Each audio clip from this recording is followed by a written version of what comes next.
All right, here we are again. We're back. Welcome again to Spirit Speaks. We are channeling voices from the other side. Burnett is the channeler, and I ask the questions. I'm Rebecca. We ask that you please like and subscribe to our channel and check out our other sessions. They are very interesting. And we ask you to check out our Facebook page at Spirit Speaks Channel and our website at spiritspeakschannel.com. So we are so glad to have you today. We're going to see who will be showing up today. The group of sessions that we're doing now are people who are in a waiting area on the other side. It's called a waiting room or the resting place, or it is the place that they initially go to whenever they cross over, if they go into the light. Those who do not go into the light is a different story, and maybe we'll talk about that at some point, those souls. But the souls that do go into the light initially go to this area. We are calling it the waiting room. Some call it the resting place. But this is where they move on from. And some move initially very quickly, and there are others who do not. So the ones who have not moved on, these are the people that we're speaking to in these sessions at this time. And they are in the process of moving on. If you go back and listen to the one with Jenna, who was the first session in these, she mentioned that they were kind of having a test, so to speak, of whether or not they had integrated the knowledge that they had learned in this area and could translate it, could communicate it to us to help us. So that's what these sessions have been about so far. Have they learned their lessons, and can they communicate it to us? So it's been very interesting. So I do encourage you to go back and listen to the first sessions as well as this one. Okay, so we're going to open the session. We call in the divine light of Source Creator to set this time and space with love, light, and good intent. We open this sacred space to those who desire to share their stories and their truths with us. May all that comes forth be of the highest good, and so it shall be. Amen. Amen. So, our next guest is going to be Jessie. That's Jessie. Okay, Jessie. Welcome. Thank you. So, Jessie, would you tell us how you initially came to be in this waiting area? What brought you here?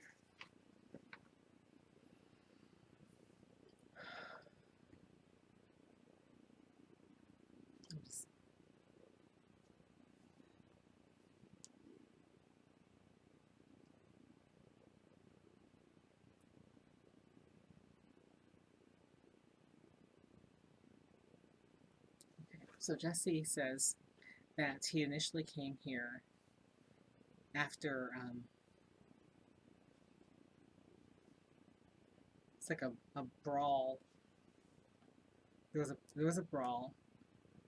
And he's showing like arguing, fighting, and then he's gone. It's like he got shot. He got shot. And when he did, he eventually wound up here after spending some time on Earth. Afterwards, he wound up here. So, a lot of anger and a lot of he wanted revenge. He was very angry at the person who did this to him. He felt betrayed. So he had to deal with a lot of those feelings. was it someone you knew very well or was in a relationship with? Yes. Someone who, and this is interesting because he's keeping his distance, so I'm actually speaking. He kept his distance. He's keeping his distance because I don't want to feel what he's feeling. Okay. So he felt anger, he felt betrayal, and as if the person who was supposed to love him didn't. So there was not feeling accepted, and then being hurt that it led to him dying. Okay. So he had to deal with all of that when he crossed over into this place. Okay, so I'm just curious. When you were shot and left your body, did it take you a long time to come to the resting place or the waiting room? I think so, is what he says. He says, I think so because I don't know how much time passed. I know that, so I don't know how much time passed. I know there was a funeral and I didn't go right after that. And it seemed like seasons changed. Mm-hmm. And, I remember seeing my mother and she would come and I didn't want to go. She finally convinced me that I needed to let go of getting him back for what he did. So how would your mother have known that you felt this revenge? Well, it was probably very clear. I wasn't subtle about it. I told her that I wasn't going until I got him back. Until I got him back. Okay. So where are you now with this? I struggle. You still struggle? I do still struggle because it's an issue of love and acceptance, which is something I've been dealing a lot with. Accepting myself, loving myself. I was fighting basically to make someone else love me for me. You can't do that. So I'm still, definitely I'm not perfect, and I'm going to have to work on this when I get back. But I'm better than I was for sure. I'm not wasting time on him anymore. I got to waste time. Well, I shouldn't say waste time. I got to spend time on me. And I have to keep doing that. So even though I'm here, I still have to work on that. And I understand that that's part of the thing. If I move on, when I come back, I still have to work on loving me. And I probably will make myself, in order to do it, put myself in another situation where it may be still hard to do, to see if I can pass it. So, Jessie, what was your responsibility, or in this relationship, what was the part that you played that hindered this person loving you? Well, I guess I didn't turn out to be what he thought I was. And that's my fault, because, so, I was born Jessica and became Jessie. I became Jessie before I met him. So he didn't think I was being honest about who I was. Did you tell him when you first met him? I didn't tell him when I first met him. But I didn't really think it mattered. I mean, he was dating a guy. I was a guy. But I guess I was a guy who was once a girl. and that mattered or something. Can you now understand how that mattered to him?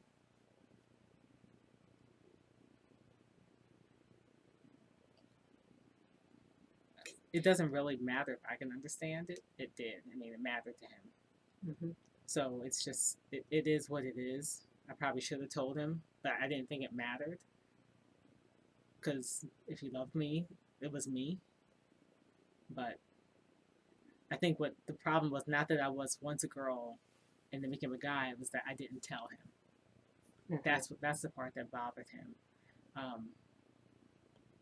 Why I got so blown up. Now, granted, he wasn't necessarily the nicest guy. Mm-hmm. I loved him, but he wasn't necessarily the nicest guy. He was he could be mean, and he had his outburst. Mm-hmm. And maybe that's why when, there were times when I probably could have, in the earlier phases told him, but I didn't want him to get mad. And the more time that went by, the more afraid I was that he would really get mad. Yeah, and the more time went by, it became harder. Yeah. And so when I finally told him, it did become a big thing. It became a really big thing. Like he said, our relationship was built on a lie.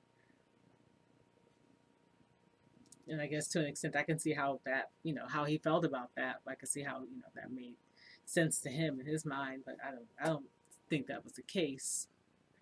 But that's neither here nor there. Mm-hmm. At this point, this is true. I mean, I can't do anything about it now. So, what have you learned? What lessons have you learned in this waiting place that are going to help you move forward? One is to be honest with myself and with others, and don't be afraid of other people judging me. I mean, it was hard enough being, feeling like a man in a woman's body, but then when I figured, okay, once I become in a man's body, it'll be easier. People aren't going to judge me for being a woman who wants to be a man. I'll just be a man. Well, then the person I thought I loved judged me because I was once a woman, now a man, and I felt like I couldn't win. So the biggest thing is being honest with myself and loving myself first. That was the biggest thing, because had I done that, then a lot of the other stuff wouldn't have mattered. I would have just been me, and I could have accepted that. And if he hadn't been able to accept that, then it wouldn't have even been an issue because I wouldn't have been with him. Very true. And I would have found someone who could accept me for me, but I didn't do that. Instead, I tried to hide that part, hoping to be more acceptable to more people, and that doesn't work. So now, when you do plan to come back, and do this life over again, I plan to come back and do my lessons. Do your lessons. Yeah. Now, does your lesson include coming as one gender and changing to another? I have to see exactly how we're going to play that out, but it's going to be something similar where I have to kind of learn how to accept a challenging reality where people see me in one way, but I'm not necessarily that, where people's expectations of me don't match up with my reality. So it could be that situation again, or it could be something else. Okay, but the basic lesson that you will be coming back to learn is how to love yourself. How to love myself when others may not accept me for who I am naturally. Okay. Who I am from the inside. People might not accept that, but how can I accept that and love myself? So that can play out in lots of different ways. Okay. So I'm assuming that there have been role plays while you're in this area to play that out. To prepare me for, different options, different possibilities, like people thinking that, one role play, which I think was interesting, was loving myself when you're maybe special needs disabled. So inside, you're really smart, but no one can see that because you don't have full function of your body. That's one I've had to play. One is being in a super religious family, but not being religious. And so everyone expects that you are, so you're playing a role. Yes. And so there's different role scenarios. Okay. So it doesn't have to just be the gender role. It can be many roles There's that different roles, people yeah. don't really know who we are and assume that we're one way and Exactly. and Yeah. judge us. So it's kind of like how to deal with judgment. It of is others. judgment and self-love. Mhm. And how do you love yourself, and how do you be honest with yourself and others when it matters. Like, I didn't have to go around the world telling everyone else, but I was in a relationship and that person mattered to me, so I should have been upfront and honest, and I chose not to be, to protect myself. Mhm. But if I had loved myself enough, I would have told him, And then walk away and then if he couldn't accept it. exactly, but I didn't, because I was afraid of losing that love from him. Which wasn't. Which, yeah, Which, I lost it anyway. Which wasn't sufficient love. It wasn't the love you really needed anyway. No, No. it wasn't. Yeah, sometimes we do sacrifice ourselves for love that isn't really the love we need, but the love we think we want. It wasn't even good when we were together. I still, I mean, I don't know. But you know what? When you're in that situation like I was, and you decided to be a different gender, it's not like if you were a woman dating men or a man dating women, and it's cut and dry. There's not as many accepting people. So finding love is harder to begin with. So if you find something that might be a potential that may seem like it has promise, it's like you gravitate and you cling on to that and you hold on to that because it's just not as much out there. Mm-hmm. Okay. And that's a mistake. I should have just, I would have been alive had I not felt desperate. Yeah. So what would you, for those who are listening and watching this session, what's the most important thing that you feel you would want to share with them? First, love yourself and be honest about that. Be honest with yourself and be honest with the people who are close to you in your life. Because if they love you, they will stay with you, they will stick with you. And if they don't, if they can't accept that, you need to know that too. So that you know when it's time to walk away, when it's time to move on. Because it's better to be with yourself and love yourself than be with someone else who's not loving you for real. Who can't love the real you. And that goes with whether you were in a relationship like I am or if you're in a traditional relationship. It doesn't matter. Mm-hmm. Be honest and love yourself. Love yourself enough to know when it's time to not be in that relationship. Love yourself enough to know when it's time to walk away. Love yourself enough to be honest with yourself and with the other person. We both deserve it. I mean, like, he deserved to have known. He deserved to know that I had been a woman.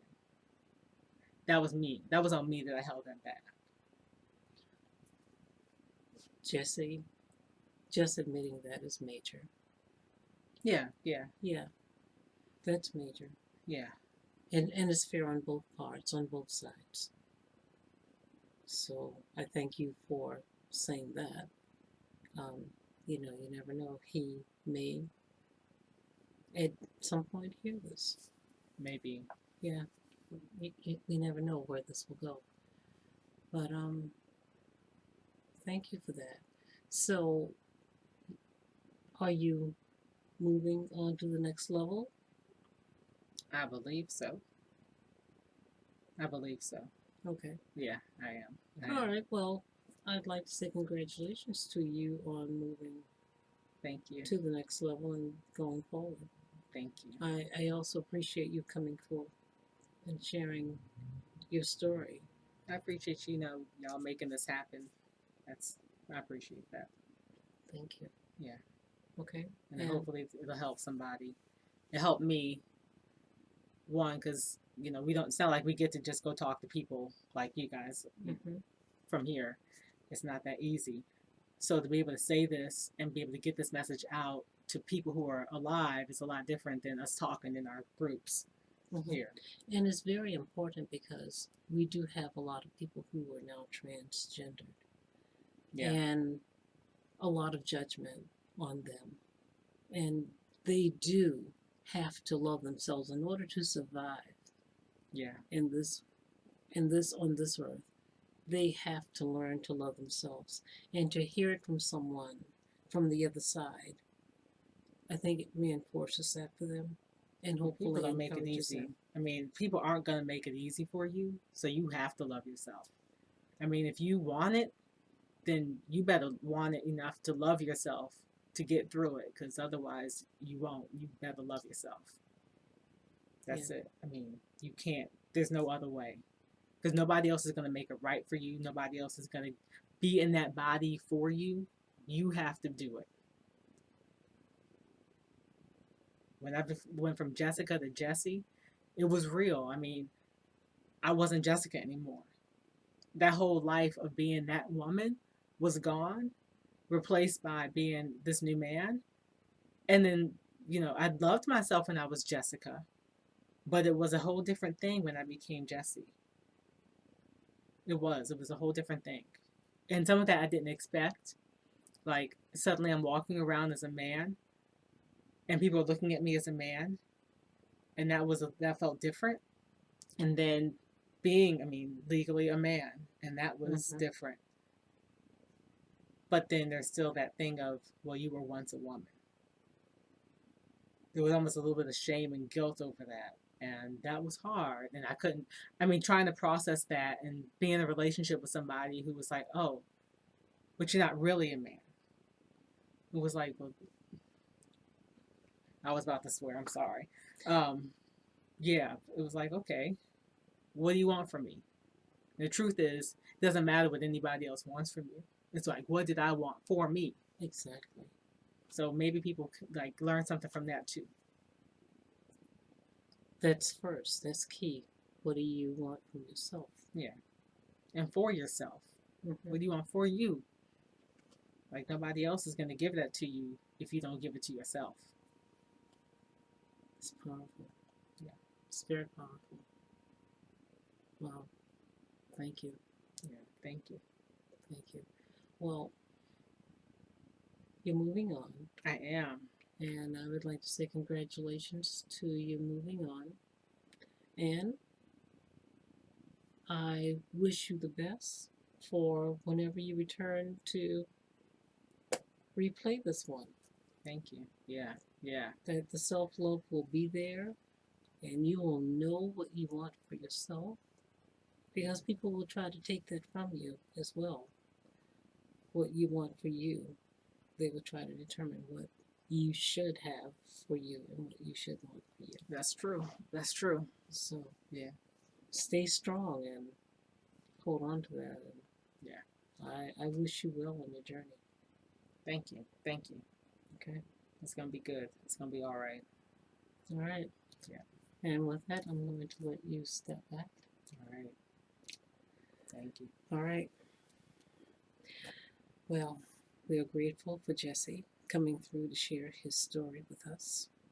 We are grateful for all who are open to receiving it and for all the seeds that have been planted by this message. May the healing rays of love and light be received by everyone in need. May Jessie receive divine love and light on his journey, and may this divine love and light of Source Creator follow him always. And let it be so. Amen. Amen. Wow.